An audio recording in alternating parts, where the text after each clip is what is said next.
get into it well enough already, girl.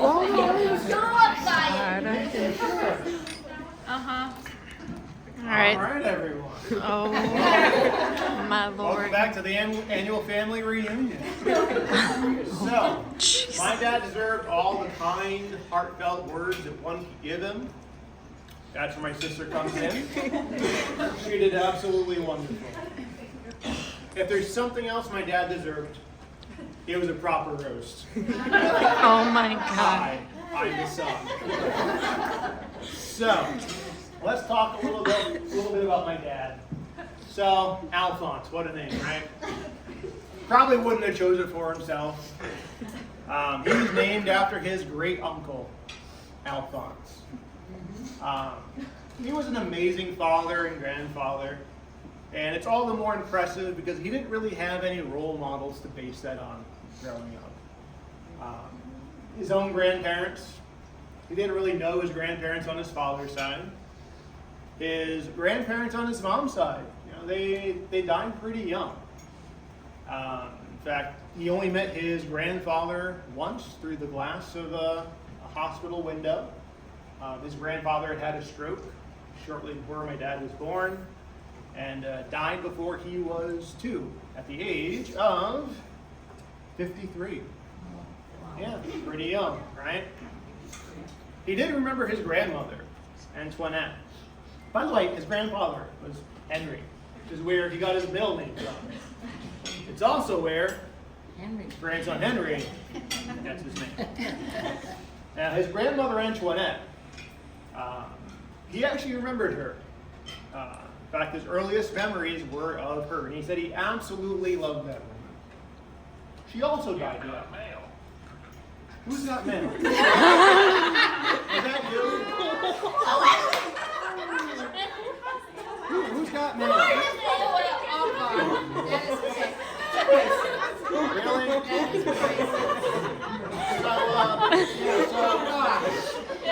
His grandmother also died at the young age of 53 from breast cancer. And as you might recall, there's sort of a family curse. It seems that no one really gets out alive in general, but on our side of the family, it's a lot sooner. In fact, even his own mother died at the very young age of 41, when my dad was just 19. So he didn't have a lot of role models kind of growing up to base his behaviors on. So I think he did pretty good. But then there's his father, which I kind of left out of the picture at the beginning there. So his father was Joseph Thibeault, who was hard to track down because he always went by his nickname of Romeo. Now, with a nickname like Romeo, what might you expect? Oh. Yeah, he kind of was a popular, friendly guy. And so they didn't really get to know each other. And in fact, the only times my dad ever really met his dad was at Christmas every year. He'd get a card for Christmas and his birthday, which, being born right before Christmas meant he got doubly screwed on the deal. Right? But, my dad had a long history of colorful and interesting language. Right? This is like one of the real defining characteristics of him. So where did he pick up that language? You think it was maybe in Vietnam, perhaps? Met a few other army guys, learned a few new words, but no. So my dad has very few memories of his own father. And it was always him showing up at Christmas time with a card with some cash in it. My dad knew something was not quite right about this arrangement. And so one year, at the tender age of 5 years old, Joseph Romeo Thibeault shows up, the card full of cash, and darling little Cookie looks at him and tells him to fuck off. And that is the origins of the Cookie you all know and love. Right? It started very, very, very, very young. So how did he get the name Cookie in the first place? It seems like an odd choice, right? So, sure many of you remember Claudette, right, who passed not too long ago. So when Claudia was very young, the only word she could say was cookie. And her and my dad and Annette, despite being a different generation, they were like siblings. They were always together. And since they were always together and she was always saying cookie, even when she just wanted his attention, he became Cookie, right? Probably didn't care for the name, but you know what? It stuck. And so that's how it became Cookie over all these years. But yeah, the influence of a grandparent is really quite astounding. As you know, my dad did have that colorful language. We call her the phrase, "pardon my French." Well, it turned out to be a very, very specific dialect of French that my dad was exceptionally fluent in. And you don't always realize how much of an influence that is on the younger folk until it starts coming out of them as well. And I'll give you 2 examples of this. So, some years ago, when my oldest, Kate, was 3 years old, she drove around in a car a lot with Grandpa. And there was one day when we were driving down Diamond Hill Road, waiting to take a left onto Wood Ave, and the guy in front of me is just taking his sweet time, taking his turn. And I'm like, "Come on, man, what are you waiting for?" And my darling, innocent 3-year-old daughter chimes in with, "Yeah, come on, asshole." That was my dad. Perhaps more recently, his youngest granddaughter, Willow, picked up a phrase that was known to echo throughout the Thibeault home. "Jesus Christ, Daddy."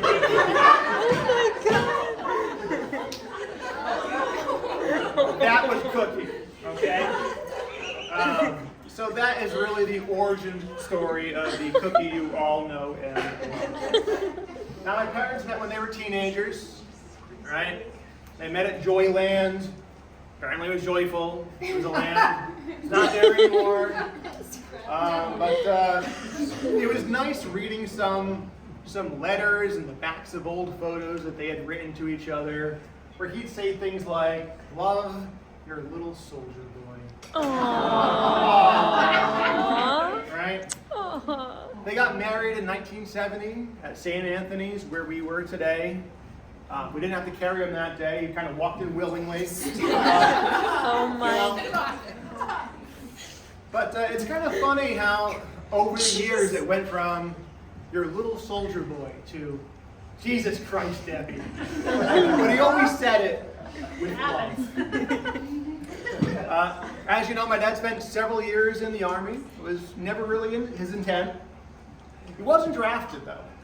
He wanted to join the Marines. So he went down to where they were on, down off of like South Main Street. And the office was closed for lunch.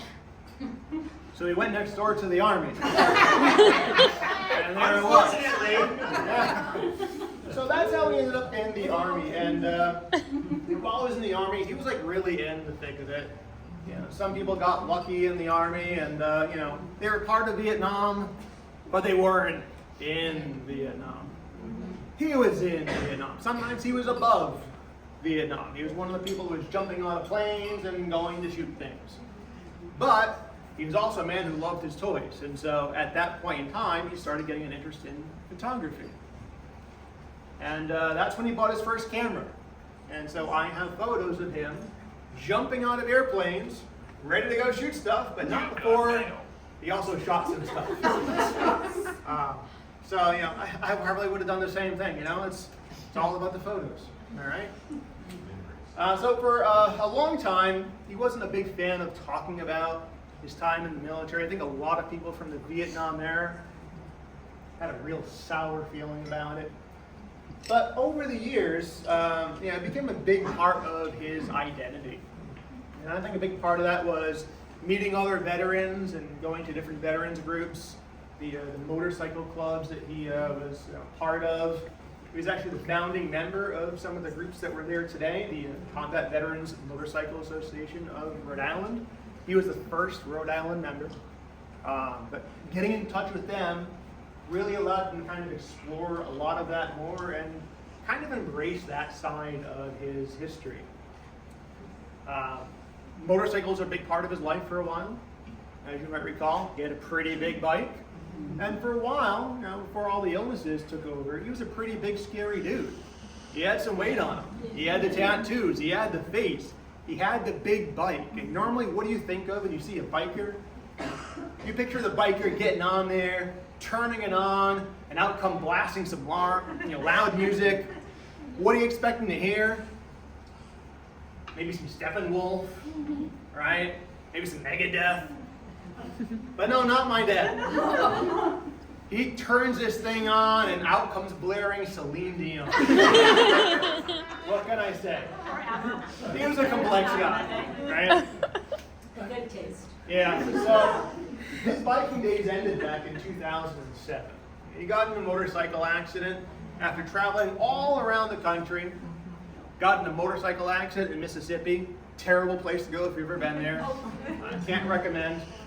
But yeah, so we got the call. They were in the hospital, him and my mom. I drove down to Mississippi expecting to drive them both back home. Now my dad was pretty banged up. Now there was like no skin left on his back or on his arm or shoulder. I mean, it was rough. Do you think he'd take the advice that we gave him and drive home with us? No. Oh no, he was a stubborn man, right? So mom came home with me in the car. My dad's bike, which was worn down to the metal on one side, his helmet was almost worn all the way through. But he's like, it's still drivable. So he gets on this motorcycle and he drives it all the way home from Mississippi to Rhode Island. Every half hour he had to stop, pour water on his back to stop the scabs from forming, because that's where the discomfort was coming from. All right? Absolutely insane. Real tough guy. But yeah, stubborn. All right? Which I'm sure most of you who have known him for a long time, if you had to pick a word, stubborn was it. Right? But he had to be a tough guy. He worked a hard job after having a pretty hard life. He worked 6 days a week, 12 hours a day, over at GAF in Millis as a maintenance mechanic. That alone, it was a lot of hard work. But he also had a lot of near fatalities doing that. Sometimes just the nature of the job, sometimes just the nature of him, taking shortcuts. Some of those near fatalities are actually quite humorous, believe it or not, when you talk about the way he would explain these stories. But, he survived, but it was a hard job. Had to keep the man well fed, right? Plenty of snacks. Something I'm still very bitter about, because growing up, there was a pile of snacks out in the hallway that we were not allowed access to. There were tasty cakes, there were Pringles, there were Chunky bars, all the good stuff. And every single time we try to grab one, my mom's always like, no, those are for your father's lunch at work. So we didn't get to have them. Turns out last year I talked to him about this. He's like, what are you talking about? You could have eaten that. I never said that. So Mom, you owe us some snacks, okay? Decades and decades of snacks that I was deprived of. Not that it made a difference, but I wanted some of those goodies. You told me no. He would have been fine with it. So yeah, but despite all his hours of working, he still managed to find a lot of time for himself and for his family. Well into his late 30s and early 40s, he managed to earn 2 bachelor's degrees. Hard to do when you're working 6 days a week, 12 hours a day.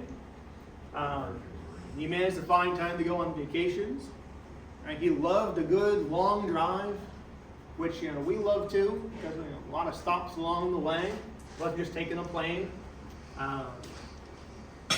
But he liked to whistle, which is amazing because for those of you that have recent memories of him, he didn't really have a lot of teeth. But in his good days, he could whistle with the best of them. And he would whistle the entire drive down to Florida, the entire drive back. Loved traveling. Loved taking us places to give us new experiences. Whether that be stopping somewhere to check something out, taking us to karate lessons, something that he continued to do with the newest grandchildren. What else? Taking us to music lessons. It was never ending. And it's not always that he really had time for it or that he had the money for it. You know, a lot of that stuff was expensive. Musical instruments, they're not cheap. Definitely not anymore, but they weren't back then either. But he made sure that if we had an interest in something, that we got to do it. He wanted us to have the experiences that he didn't have as a kid. And I think he did pretty damn good. Would you agree with that? Yeah. What else? He did a lot of coaching. Sure as hell not with me.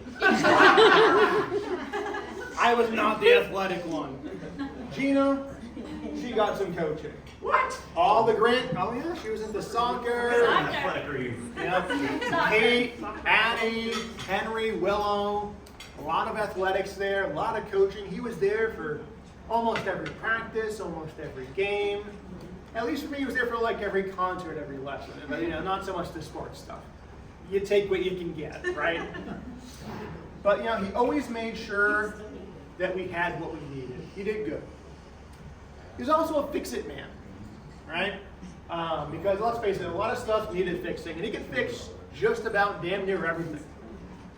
He could also break just about damn near everything. He was not exactly a man with a patience for, shall we say, measurement. Okay? He got things done. They worked. They're like a little wonky sometimes, but you know what? They got done. And that's exactly what we needed. And in the process of doing that, there were a lot of common phrases that would come out.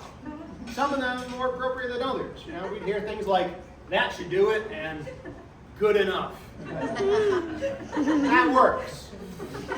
There's also some other more expressive phrases. A lot of, you know, pardonnez son français, if you know what I mean.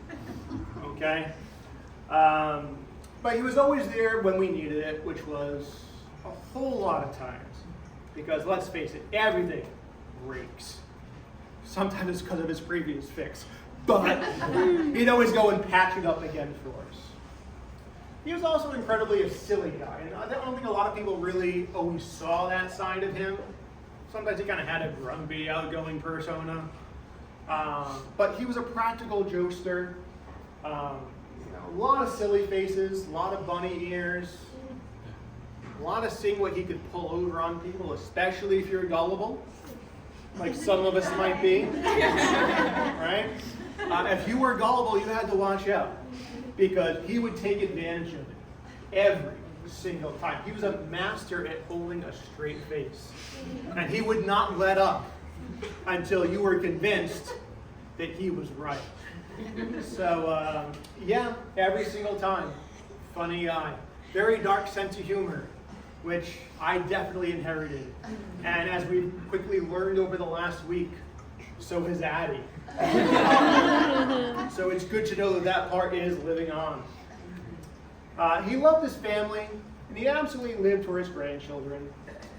The birth of his first grandchild, Kate, came along with his first round of cancer, lung cancer. All right? It should have killed him. It didn't.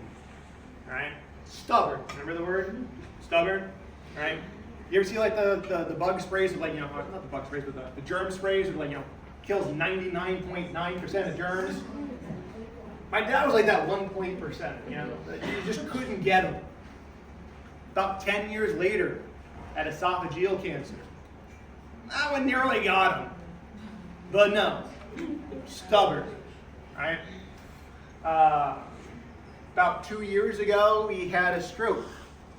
That one, well, didn't get him, but it definitely had a huge, huge impact on him. It was definitely a downhill sort of struggle from there. But, you know, he always made the effort to continue going on to everything that he needed to do. Games, practices, appointments, you name it, he was there. He certainly wasn't missing any of his next Netflix shows. Not that any of them were worth watching. He watched the absolute most garbage bullshit you could possibly imagine. All the good shows I did recommend, never got around to watching them. Which ones? Which ones? Same. Which ones? You know? Which one didn't you Which one watch? did he watch? Oh, I don't. Nothing that I would have bothered watching. Yeah. Okay, that's pretty bad. That's pretty bad. But you know, he kept doing things his own way, living life on his terms, and that included embracing his love of traveling. He always loved traveling places. Loved traveling cross country. Very recently learned that he loved going on cruises. Right? Not that they were easy for him. Planes were not easy. Right? Getting around on a cruise was not easy. By this point, he was on full oxygen, having to ride a scooter. It was a struggle every single day. But he got out there, and he got his margaritas, and he went to the casino, and he went to the shows, and he bitched about the food. That's what he did, right? You knew a restaurant was good if you went there, and he's like, it's okay. Right? And it was oftentimes the worst possible places where he'd say, it's okay.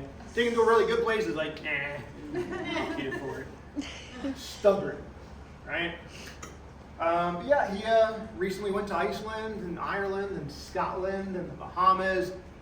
Had a lot of other places he wanted to go to. Didn't quite get there, but boy did he try, you know? But he loved traveling, especially going out on his motorcycle, going out on the camper. That was a big one for him. Loved going out to the west. Loved Arizona and the Grand Canyon. And if there's any one photo that really defines what he was all about, it's him on oxygen with a cane, stepping over the security barriers at the Grand Canyon to stand at the very edge to get a selfie. Because rules did not really matter to him. He was going to do what he wanted, when he wanted it, the way he wanted it. And that's something that is apparently him since day one. All right? He's probably still thinking it right now. He's like, I don't want any of this crap. But yet here we are.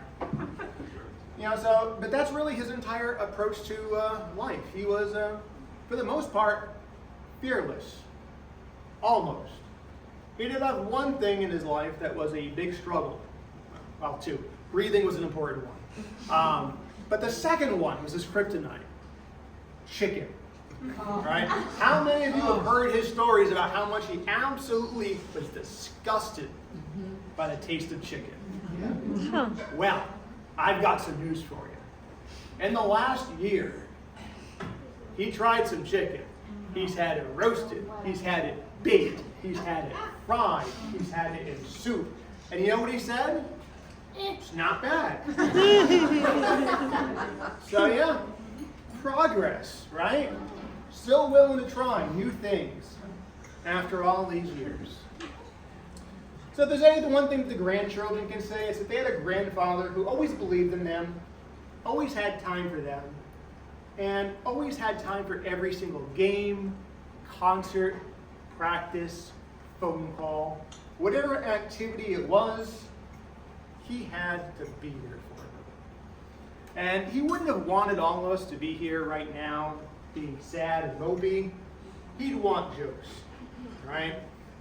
He was not somebody that liked being the center of attention. I'm sure many of you recall him saying over the years, just bury me in the backyard. Yeah, you all remember that one, right? Turns out, a lot of paperwork involved, a lot of manual labor. I'm not doing it, okay?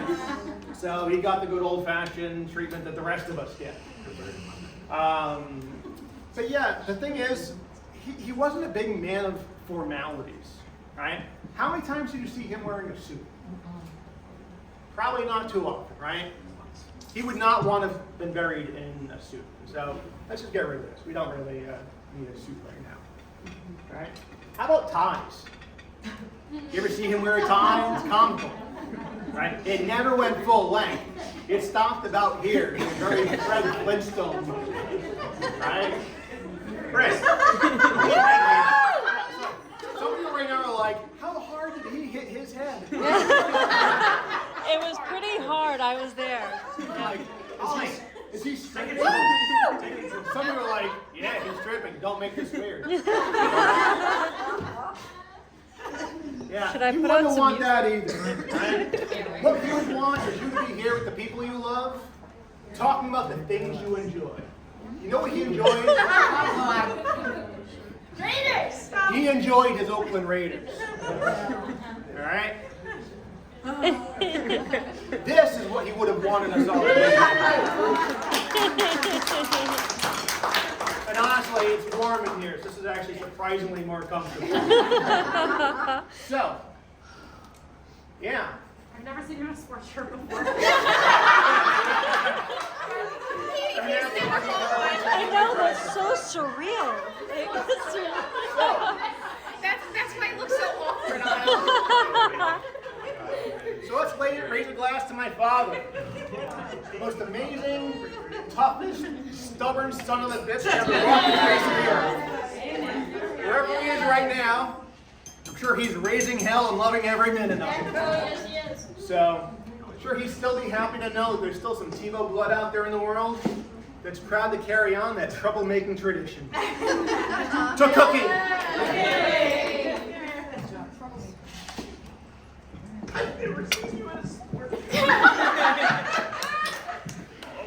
Is it okay for me to shut this off now?